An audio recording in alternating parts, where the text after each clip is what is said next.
Megmondtam, hogy lélek elszállt. A lélek elszállt, tovább nem fogunk szólni itt semmit. Szóval, hogyha bármit is szólunk, az azért, mert különben hiába hozok a nyelven szóval többet.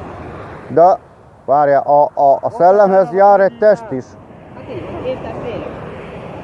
Hát úgy van. Tehát ez fura. Itt az ördög? Hosszú a történetünk amúgy. Az ördögkel mi van? Azt hagyjuk már ki a buliba. Az ördög? Tudod mi az ördög maga a földön? Az? Maga a halál. Amit Isten nem így rendelt el, de Isten miért teremtette így a világot? Isten azért teremtette így a világot, mert Isten, nézd csak, előre látott minden. Aztán hogyan halad az idő? Halad az idő előre, nézd csak, mennek a felől, mikor fúj a szél. Halad az idő előre valójában. Isten előre látott mindent, az ördög maga a földön, ti vagytok itt mindnyájan.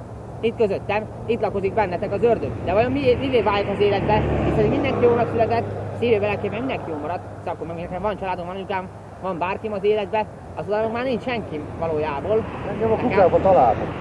Nincs senki valójában, nem marad senki az életbe. Aztán az a probléma, hogy hát itt, amit én éppenséggel beszélek, hogy megbasznák mindent, aztán az volt, ha egyszer Isten ember van a földön, emberként van, hogy szétmarnák az emberek, széthúzunk, széttépjük, szétdaráljuk.